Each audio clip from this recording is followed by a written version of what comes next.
Good afternoon, everyone, and welcome back to another Be Connected session. I'm with you as always. I'm Emily, and I work at the Marion Library Service. You'll find me wandering around if you visit the libraries, and we're open again, so please do come and visit. Today we're talking about myGov. This is just an introductory talk about myGov, essentially. I'll go through some of the key aspects, things you need to keep in mind, and I'll talk about that in a moment, what we're going to go through. But I will make this a disclaimer. It's not about tax help, unfortunately, as excellent and helpful as that would be at this time. We're just doing an introduction to actually using myGov and linking services. So let's get started. And I've got a little graphic here. Off it goes. Excellent. So what we're looking at today, first we're going to start off with the Be Connected website. This is where I get access to all the information that I end up interpreting and giving back to you in a more fun format, perhaps. And we'll look at that in a second, and it's a wide range of topics and brilliant delivery methods. We're going to look at what even is myGov, moving on to setting up your account, linking services, and then other things you can do, typical things you might be using like Medicare, and then managing my health record. And then we'll go to questions if we have any at the end. So Be Connected. And it's to get everybody online. It's a Australian initiative to get Australians who aren't typically literate on computers, getting them confident with their skills and online. So on Be Connected, the website, they have an expansive topic selection to choose from, and I'll bring you over to the other page now. They've got just about everything. They cover heaps, and we'll go through those. Sorry guys, I'm just a bit slow today, but that's okay. Starting off with things like the absolute basics, moving on to safety online, and then online skills. They have a practice area, especially if you're using either typing on a keyboard, practice with that, or jumping onto something like a tablet or a mobile phone that has a touch screen, and they've got games for that now. So there's a lot to choose from here. But what we're looking at today is actually a newer module. So it's going to be on the further side. And there we go, Introduction to myGov, and perhaps we'll look at online banking soon as well. This is where I'm getting all the information from. So if you find that I skip over something, or if I'm going too quickly, please jump back to Be Connected and check it out. You'll find more here. Let's go back to my previous screen. I'm getting a lot better at this, speeding up. Excellent. So what is myGov? Here it is. Once again, it's back. It's a website where you access all your government services in one place under one login and one password. So there's a plethora of services that you want to access online, and because they're all under the same governmental umbrella, essentially, they can be placed into one spot. So here is the one thing you need, the one place where it links everything together, has your information, sorry about that, information in one place, and you can access anything from your Medicare, your MyTax, my health record, and the pension, and more than that, of course, but those are sort of the ones that you're probably most likely going to be using. And it's also a place to read your government emails, essentially, government messages, updates, things that need checking. This is the place where they'll land and won't be cluttered with all your other emails, for example. It's its own inbox, and it's a way to access that. It's also a place to keep track of all your services. It's not a matter of having to go to one website, checking that, next website, checking that. It's all in one place. So it's a pretty good system. So now we're just getting people online and comfortable with using it. So how to get started. The things you will need to get onto myGov. You're going to be needing a computer. It's best to be doing this on a sort of a desktop or a laptop computer. I believe it can be fully done over on your mobile phone. But of course, it's going to be a lot harder to see everything. It may not be formatted properly. It is fine to do that, but I recommend using a computer. It's a lot easier to move around and navigate. So if you've got that option, brilliant, go with that. And you'll need access to your email account. If you've not got an email, now's the best time to make one. You definitely need an email to access myGov, as well as a mobile phone with a updated or current mobile number that can receive text messages, because myGov will send every time you log in, and this is why it's so secure, and we'll talk about that in a second. It will send a text to confirm that it's you logging into the account as a second form of verification. So this is a similar little graphic here. Welcome, please sign in. You can see this is what you're going to see every time you jump onto myGov. It's a very simple website. They're not overwhelming you with clutter and things like that. So they want you to get where you're going. It's very simple, sort of a Spartan setup actually, but you know, It looks legit, which it is. So is it secure? A good question. Yes, because it's a government site, they're going to be looking after information very carefully. You'll have to, yeah, every time you sign in, as I mentioned a second ago, you'll have to log in both with your username and password, which you'll have made once you've signed up. So back on the sign up page previously, when you sign up or sign in, it'll ask for a password. This password is oftentimes a random set of numbers and letters that it makes for you, but you can put your own password in after the fact and update it to suit what you prefer, of course. So it's going to ask for a unique code that you're going to get every time. This is why it's so important to keep your mobile information up to date with myGov. If you lose the ability to sign in this way, or you don't have the phone number anymore, or you've changed phones and things like that, you won't be able to get this code each time. So you will have to start afresh and make a brand new myGov account. Because your information can just be carried over to a new account, that's fine to do. It just is doing the same thing twice, unfortunately. So you want to keep everything up to date and make sure you've got your phone handy when you're jumping onto myGov. Again, every single time you log in, it's going to send you that code to confirm it's you. They're very careful with your information. So there's all these extra steps involved, which is a bit tedious for us, but it gives you peace of mind that it is safe. When using other government websites like Medicare or the ATO, for example, you want to look out for that myGov logo. You know it's a trustworthy site. It's not a strange Medicare. I mean, it's always going to be, the one recommended is going to be the government of Australia Medicare. It's going to look good. And you'll see the coat of arms, of course, and government of Australia on the top there. But what you're looking out for as well is this myGov folder symbol. So this little, as you can see in the top right hand corner here, a green and white myGov symbol. Anytime you can see that, you know, yep, this is a government linked service. This is one I can trust. Fabulous. And then you just log in with your myGov sign in. There isn't a separate Medicare sign in or ATO sign in. They're all under myGov. So it's your myGov sign in. Excellent. Next part, keeping it secure, of course. Only while logged into myGov can you view the information, meaning that if you were to press X out of your web page and you go, oh, I wasn't done, whoops, and you go back, whoops, and you go back to log in, it'll ask again for that, it'll have fully logged you out as it has. It'll ask for your username and password and that PIN, the code, access code that's going to send to your phone again. So only while you're open and actively using the site will it work. And then once you've closed it, or even when you've timed out. So if you've been not moving your mouse around on your computer and your computer thinks you've gone away, the website will go, oh, this seems like anyone could come on at this point because maybe you've left your computer alone. Let's turn this off. So it will close off that program again, and then you have to sign in again. Another way to keep your account very secure, while it's enough to close the web page and it will have sort of closed you off from accessing your stuff until you log in again, the best way to make sure you've totally signed out is to click that sign out button in the top right hand corner of the myGov page. Easy enough to find. It's very big, very similar to this graphic here at the bottom. It does have a very large sign out button, so you know where to go when you're done, which is great. If your account gets locked, now this has happened to me because I very rarely have to access myGov. It's not sort of a password I remember or even a username I remember because it's not a username you can make yourself. They're always a serial, like a couple letters and numbers essentially. So I couldn't remember what it was, of course, and I go, oh no. If you give it an attempt at the password and you get it wrong 5 times in a row, it will lock your account for 2 hours. Again, this is a safety measure. If anyone was trying to attempt to get into your account, they'd be locked out and they would be, deterred from trying again. And if you were actually to have your phone linked properly, you would get a notification saying, is this you trying to get into this account? Let us know. If not, and we'll sort it out.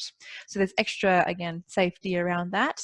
And if your account becomes permanently locked, which it will tell you this account has been permanently locked, you'll have to create a new myGov account. This is if you've tried so many times in a row, or if you just have totally forgotten your password and there's like no next step for you, you will have to create a new myGov account. It's not as big a deal as it sounds, actually. I've had to do it before. You just get a new username. You still try and link the same email, of course, but because it's all your personal information comes back, they go, oh, you've actually made an account. Let's just carry over the services you've linked and everything you've kind of saved on that account, and then we'll pop it back onto this new one. So it's not so bad if you forget. I believe that, well, I know that as a general rule, they know that people are going to forget their password. And because your government services are so important, they don't want you to stress very much and, have a very hard time getting back in. If you've got all your information and they know it's you, easy enough to get back in. Linking services. So this is the main thing you're using myGov for, of course, other than just getting notifications from myGov about, services that are available, or maybe you have linked before. Linking the services connects myGov to everything you're using. So as you've got here, we've got Centrelink, Medicare, and the ATO, all linked up here to this myGov account, for example.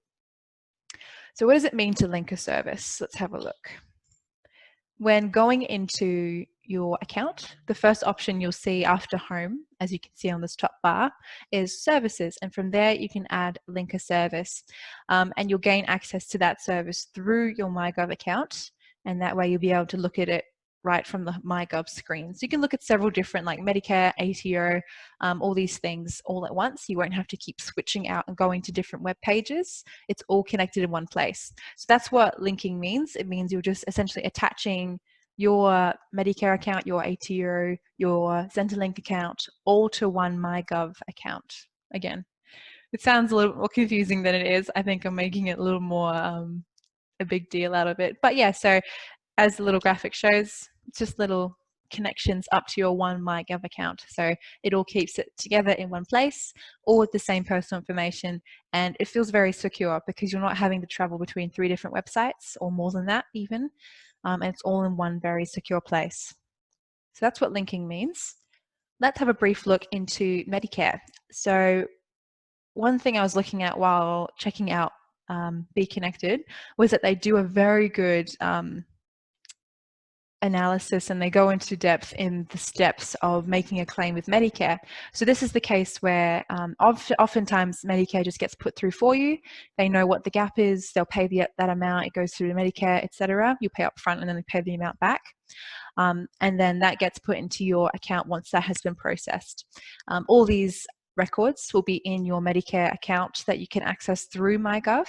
But in the rare instance that you'll have to put the claim through yourself, they give the example of an internet outage at the doctor's office on the day, and they go, oh, sorry, here are all your receipts. Here's all the proof of you having paid the gap or paying outright the amount, and we're going to pay you back with Medicare. So from here, you'll have to make sure your claim in you'll need several different things for your claim, things like receipts, the accounts, the bills, etc. Sometimes photos of these things. If you can't scan them, they'll ask for photos, receipt numbers, things like that, date, time, the amount you paid, things like that. All of this is fully explained on the Be Connected page. So I'll actually open that up. The coolest part, yes, I'd like to do that. The coolest part about opening or going on to Be Connected is that these things aren't just limited to short courses or small videos as they generally are, because they're quite bite-sized little chunks of information, which is great.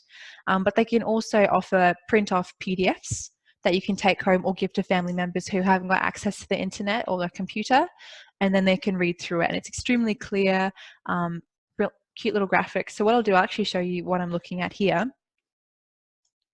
So this is processing a claim with myGov.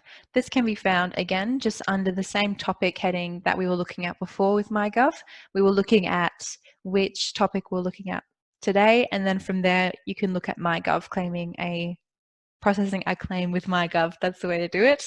And with this, it goes through all the steps. It's several pages long, but it is extremely detailed. It gives great examples, and it'll let you know what you need. So here we've got everything you would need to begin with, and then preparing the information. So taking photos of it or making them JPEG files, as you can see here, and then sending things through email or downloading things to your computer. And they explain that quite in depth here.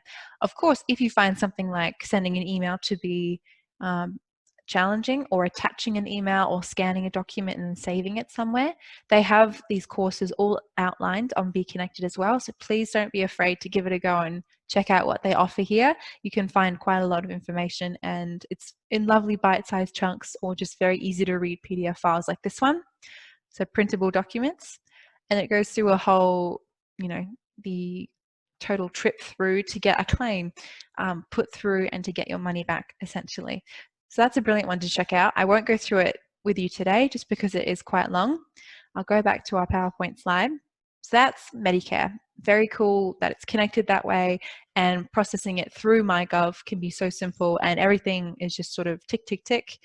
Once you fill out a box, it'll go, okay, next box, find this, etc. They do recommend that it's best to do it all in one go. Again, as I've said before, if you leave your screen for too long, it will time out. So if you find that, oh, you forgot a document, you've got to go off to the kitchen to find it somewhere, you've popped it in the letter holder, at that point, it might time out, and your information, while most of it will be saved, you'll still have to log back in, and that can be a bit of a slog, especially when you've got to get that text message up, put that message in, and get going again. So it's good to have everything prepared, and it's great that here they list what you need to begin with, so you know you're not going to miss anything. So a brilliant place to start, jumping on Be Connected and checking out their print-offs, especially if you're doing something that can be quite daunting, like putting in a whole claim for a Medicare payback sort of thing. So great place to start. Please check it out. My Health Record. This came up with a bit of how do we say, a bit of friction. People didn't like the idea. Some people love the idea. I think it's a great idea, honestly. And they've made it even better to control your information. They listened to what people said, what their worries were about, almost anyone, well, anyone in the medical field being able to access your information, and then knowing your medical history. And of course, you may not want to share that. So what they've allowed and what they've given the freedom to do is to limit this either fully. So I'll look at this in just a sec. We'll say, so what is My Health Record? Let me jump back a second. It's a service that lets you view and update your medical history. So it can go all the way back to, immunizations, to surgery you've had, checkups where you've, had to note something down, blood tests, things like that. All of this can be collated, yes, into one record that you can read yourself. This is always fully accessible to you, and you can limit who else can see this. So full control of your information. You can limit access to things like general access. This means any GP that you go and see will be able to access it if they think it's necessary. Restricted can be only to your doctor that you trust and visit frequently, or you can pick a new doctor and add that and go, you're part of my restricted group, I'll let you in. Or fully revoked, meaning that no one can access it, only yourself. And you can even opt out of the service after that. You can fully delete all the information that they've compiled there and saved for you. You can get rid of it entirely. You can also, if you find that maybe one day down the track you'd like to have it back, you can also go back in and they'll find the information again and put it back in that record and make it available again. So it really is extremely customizable. You can pick whatever level you're happy with.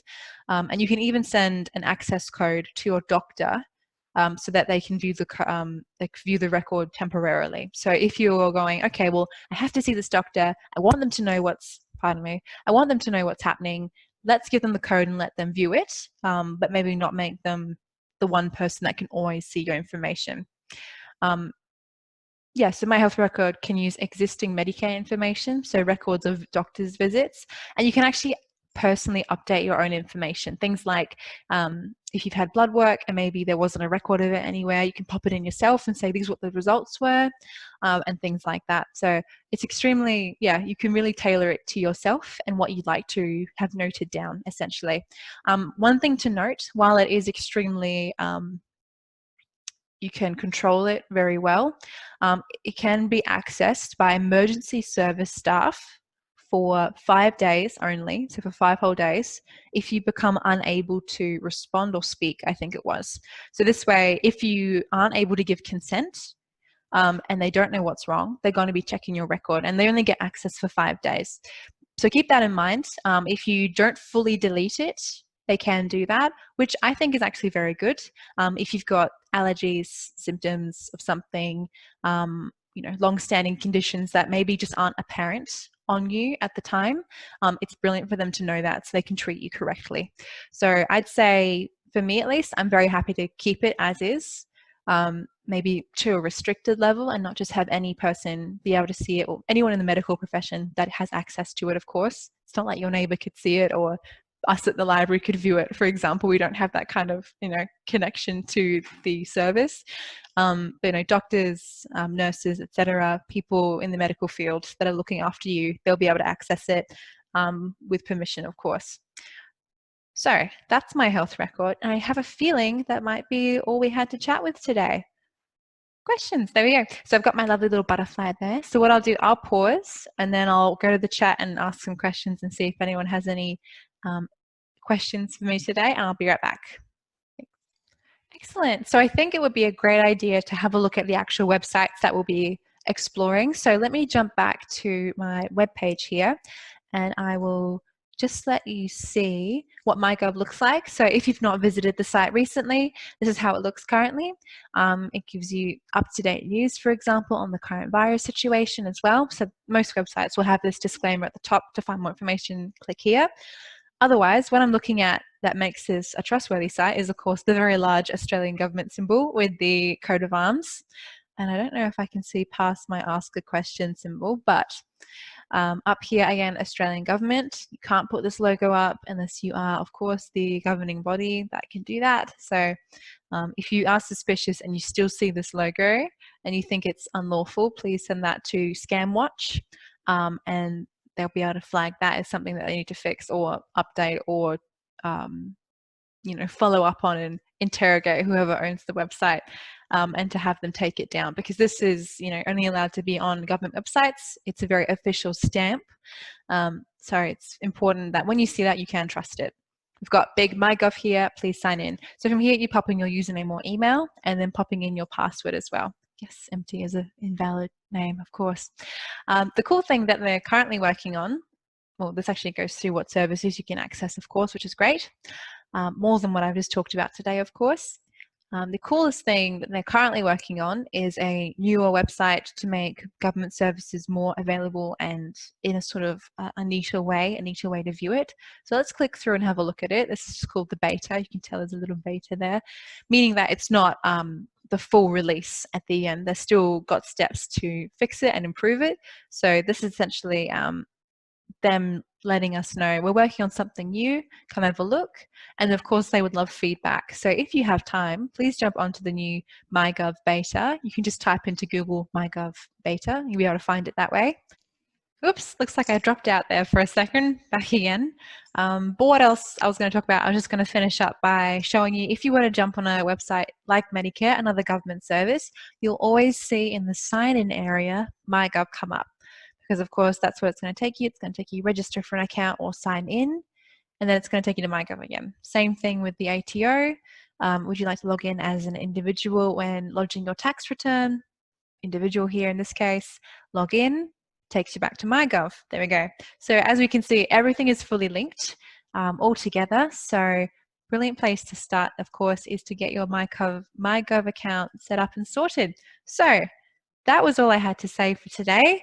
Let's finish up with staying connected. So we're actually open again, so please come and visit us in the library if you haven't already. Otherwise, you can jump onto the Facebook page and our Instagram page, which is at City of Marion Libraries, to see our most current up-to-date information. We also keep all of our events information on our What's On page on the City of Marion Council website. You just have to go into venues, facilities, and then all the way down to libraries and then events. You'll find us there. Subscribe to our Library Loop newsletter. We put out one newsletter each month.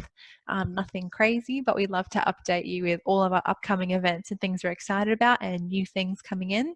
And then of course visit us or call us on 83756755. That's us up here at the Cove Civic Centre, and we'd be happy to have a chat with you. But thank you everyone for attending today. It's been a lovely chat. Sorry about the technical difficulty there where I briefly dropped out. Back again. Otherwise, I'll see you in the next one. Thanks everyone. Bye.